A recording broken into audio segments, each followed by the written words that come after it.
Today's decisions, of course, will not immediately solve the crisis, but we have begun the process by which it will be solved.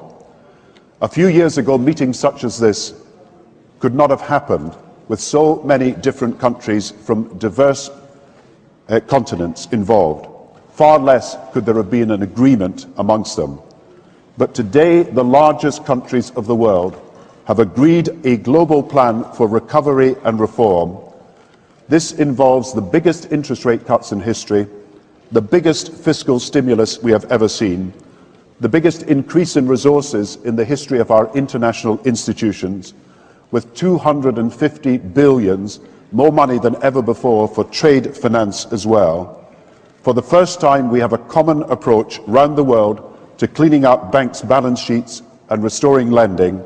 We are engaging in a deep process of reform and restructuring of our international financial system for now and for the future, and we have maintained our commitment to help the world's poorest, and we have put more money aside for that and also for a green recovery. These are not just a single collection of actions. This is collective action, people working together at their best. I think a new world order is emerging, and with it the foundations of a new and progressive era of international cooperation. We have resolved that from today we will together manage the process of globalization to secure responsibility from all and fairness to all. And we've agreed that in doing so, we will build a more sustainable and more open and a fairer global society. There is a global meltdown coming. It is a global depression, and one world currency and one world financial system is the end game. China said last week they want one global currency. France said yesterday or the day before that they want one world order, a new world order, at the end of this event. This is Sky News with Paula Middlehurst. Well, there have been extraordinary scenes in Berlin tonight as thousands of people gathered to hear Barack Obama deliver key foreign policy speech on his current European tour. The Democratic presidential hopeful laid out his vision for America's place in a new world order, saying he was speaking as a proud citizen of the United States and a fellow citizen of the world. The view that America is part of what has gone wrong in our world, rather than a force to help us make it right, has become all too common. Yes, there have been differences between America and Europe. No doubt there will be differences in the future. But the burdens of global citizenship continue to bind us together. A change of leadership in Washington will not lift this burden. In this new century, Americans and Europeans alike will be required to do more, not less. Partnership and cooperation among nations is not a choice. It is the only way, the one way, to protect our common security and advance our common humanity. We have before us the opportunity to forge for ourselves and for future generations a new world order, a world where the rule of law, not the law of the jungle, governs the conduct of nations. When we are successful, and we will be, we have a real chance at this new world order, an order in which a credible United Nations can use its peacekeeping role to fulfill the promise and vision of the UN's founders.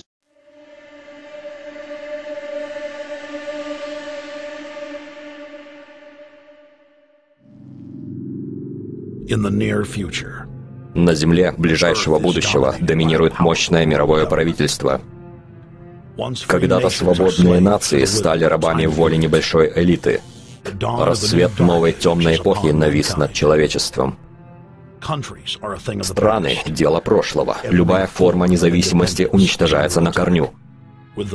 Семьи и даже индивидуумы близки к исчезновению. Уничтожено почти 80% населения Земли. Остатки когда-то свободного человечества вынуждены жить в высшей степени контролируемых городах, подобных тюрьмам. Передвижение очень ограничено. Автомагистрали соединяют большие города и удерживают население от выхода в запрещенные зоны. Частной жизни больше не существует.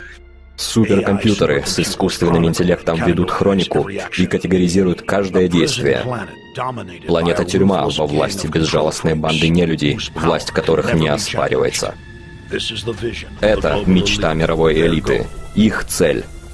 Программа тотального уничтожения человечества, где наука тирании — закон. Распространенная по всему свету сеть контроля, предназначенная навечно гарантировать господство монополии власти.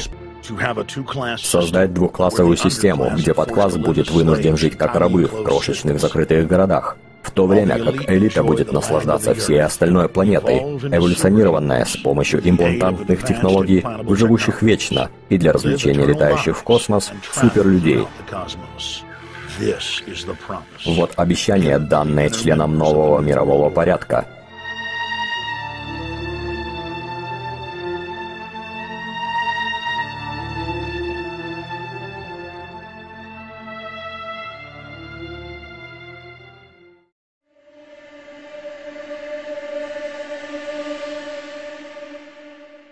The ultimate goal that these people have in mind is the goal to create a one-world government run by the banking industry, run by the bankers. The whole agenda is to create a one-world government where everybody has an RFID chip implanted in them.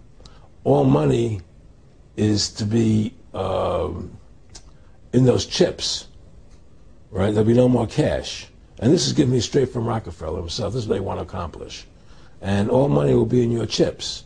And so instead of having cash, anytime you have money in your chip, they can take out whatever they want to take out whenever they want to.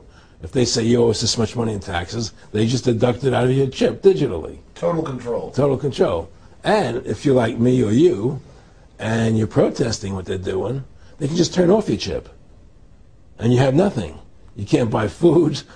You can't do anything. It's total control of the people. And that chip's connected to a database that has your purchasing records, what you do, what everything, you sell. Everything is in there, you know? And so they want a one-world government controlled by them, everybody being chipped, all your money in those chips, and they control the chips, and they control people. And you become a slave. You become a serf to these people. That's their goal. That's their intentions.